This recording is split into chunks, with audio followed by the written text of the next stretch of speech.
دنیا کا ایک ایسا ملک جو بہت چھوٹا اور مٹھی بھر اس کی آبادی، لیکن آج پوری دنیا اس کے اشاروں پر ناچتی ہے۔ جی ہاں، اس ملک کا نام اسرائیل ہے۔ دراصل اسرائیل مشرقی وسطی کا ایک یہودی ملک ہے جو بحیرہ روم کے جنوب مشرقی ساحل پر واقع ہونے کے ساتھ ساتھ لبنان، شام، اردن، فلسطین اور مصر جیسے مسلم ممالک کے درمیان گھرا ہوا ہے۔ فی الحال اسرائیل میں اشکنازی، مزراقی، سفاردی، یمنی، ایتھوپیائی اور بحرینی یہودی نسل کے علاوہ فلسطینی مسلمان، بدو، دروز اور دیگر بے شمار گروہ موجود ہیں۔ آئیے جانتے ہیں کہ اسرائیل اور فلسطین ہمیشہ سرخیوں میں کیوں بنے رہتے ہیں۔ دراصل سن 1948 میں اسرائیل نام کا ایک ملک وجود میں آیا تھا۔ اس کے بعد سے ہی اس علاقے میں مزاحمت کا سلسلہ جاری ہے۔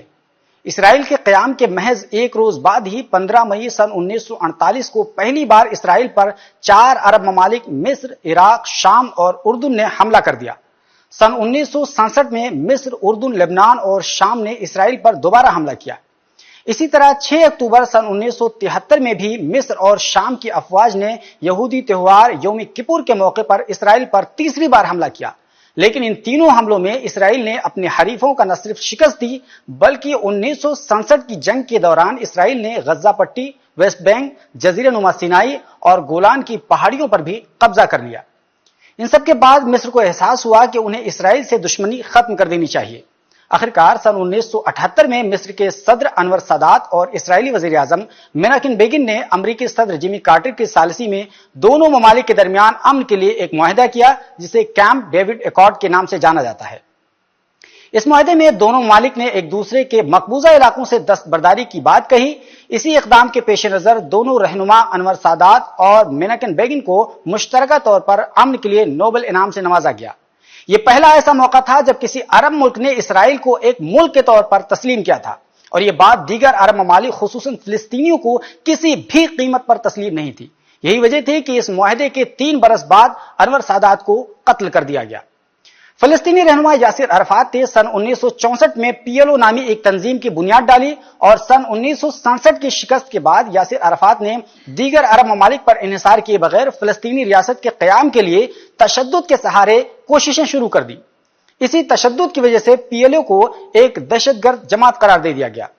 یاسر عرفات کو سن 1978 میں کیمپ ڈیوڈ ایکارڈ سے سخت مایوسی ہوئی، کیونکہ اس معاہدے میں انور سادات نے فلسطینی ریاست کے قیام سے متعلق کوئی بات نہیں کہی تھی۔ حالانکہ اس سے قبل مصر کا کہنا تھا کہ اسرائیل پر حملوں کا مقصد فلسطینی ریاست کا قیام ہے۔ سن 1980 کے بعد جب یاسر عرفات کو احساس ہوا کہ تشدد سے فلسطینی ریاست کا قیام ممکن نہیں ہے، تو انہوں نے تشدد کا راستہ چھوڑ کر سیاست میں حصہ لینا شروع کر دیا۔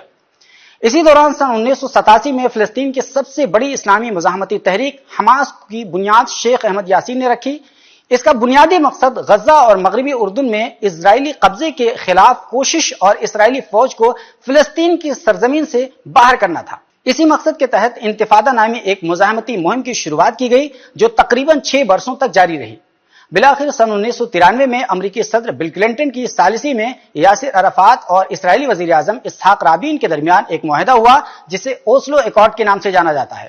اس معاہدے کا مقصد ویسٹ بینک اور غزہ پٹی کے علاقوں کو بنیاد بنا کر فلسطینی ریاست کا قیام تھا۔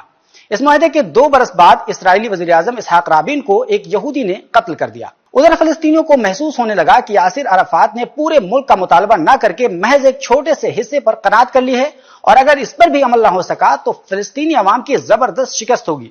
بعد ازاں اوسلو ایکارڈ کے نفاذ کی متعدد کوششیں ہوئیں، اور اسرائیل کے ساتھ فلسطین کو بھی ایک ملک کے طور پر تسلیم کیے جانے یعنی 2 نیشن تھیوری کی کوششیں شروع کی گئی، لیکن سبھی کوششیں ناکام رہیں۔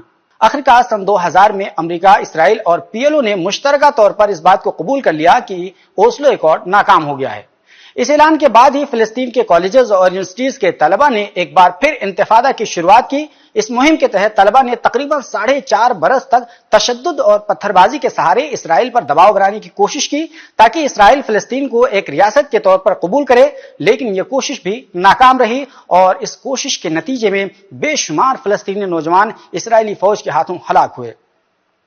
اسی دوران حماس نے سن 2004 میں فلسطینی رہنما یاسر عرفات کی متنازع موت کے بعد سیاست میں قدم رکھنے کا فیصلہ کیا اور حکومت کی تشکیل کی حد تک سیٹیں بھی حاصل کر لی۔ لیکن سن 2006 میں PLO کی اتحادی سیاسی جماعت الفتح اور حماس کے درمیان اختلافات پیدا ہو گئے اور فلسطین کے موجودہ وزیر اعظم محمود عباس نے سن 2007 میں حماس کے جمہوری حکومت کو توڑ کر اپنی کابینہ اور وزیر اعظم کا اعلان کر دیا۔ دونوں کے درمیان اختلافات کے ازالے کے لیے متعدد کوششیں ہوئیں لیکن ناکام رہیں اور اس خانہ جنگی کے نتیجے میں فلسطینیوں کے دو دھڑے بن گئے۔ تاہم حماس کی سیاسی اکائی سیاست میں حصہ لیتی رہی اور جنگی اکائی مسلسل تشدد کے سہارے فلسطینی ریاست کے قیام کی کوششیں کرتی رہی۔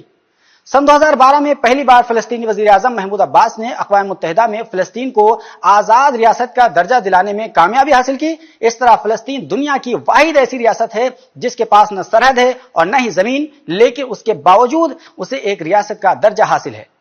اہم بات یہ ہے کہ اقوام متحدہ کی جانب سے کہا گیا تھا کہ فلسطین کی ریاست کا قیام ہوگا، لیکن اسرائیل کے مسلسل قبضے کے نتیجے میں محض چند علاقوں کے سوا فلسطین کے پاس کچھ بھی نہیں بچا ہے۔ سن 2000 کے بعد سے اب تک حماس کے عسکریت پسند تشدد کے سہارے اپنی سرزمین اور مسجد اقصی کی حفاظت کی کوشش کرتے رہے ہیں۔ تاہم سن 2018 میں امریکی صدر ڈونلڈ ٹرمپ کی پشت پناہی کے سبب اسرائیل نے تل ابیب سے اپنا دارالحکومت مشرقی یروشلم منتقل کر کے حالات کو مزید پیچیدہ کر دیا ہے۔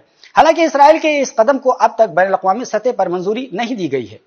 حالیہ برسوں میں کچھ یہودی مذہبی جماعتیں اور اسرائیلی سیاستدانوں نے یہودیوں کو مسلمانوں کے مقدس مقامات پر عبادت کی اجازت دینے کی درخواستیں تیز کر دی ہیں۔ خیال ہے کہ پہاڑی پر واقع اسلامی مقامات کے انتظامات کی ذمہ داری اردن کے ایک اسلامی ٹرسٹ اسٹیٹس کو کے ذمہ ہے اور فلسطینیوں کو خدشہ ہے کہ ٹرسٹ کی کسی غلطی کے سبب اسرائیل کو ان مقدس مقامات پر قبضہ کرنے کا موقع مل سکتا ہے۔ غورطلب ہے کہ فلسطین کے شہر یروشلم کو دنیا کے 3 بڑے مذاہب اسلام، یہودیت اور نصرانیت کے مقدس مقامات کے طور پر جانا جاتا ہے۔ یہاں یہودیوں کے لیے ہیکل سلیمانی کی آخری نشانی دیوار گریا، نصرانیوں کا سب سے مقدس چرچ ہولی سپلکر اور مسلمانوں کا حرمین شریفین کے بعد سب سے مقدس مقام قبلہ اول مسجد اقصی اور حرم شریف کی موجودگی ہے۔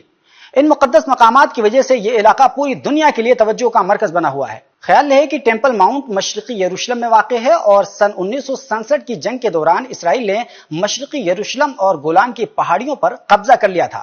تاہم اس حصے پر اسرائیلی خود مختاری کو بین الاقوامی سطح پر تسلیم نہیں کیا گیا ہے۔ اوورآل یہ کہیں کہ یہ بالکل دھارمک، مذہبی اور عقیدے کی لڑائی بن گئی ہے۔ یہی وجہ ہے کہ اس پورے معاملے میں کوئی بھی ٹھنڈا پڑنے کے لیے تیار نہیں ہے۔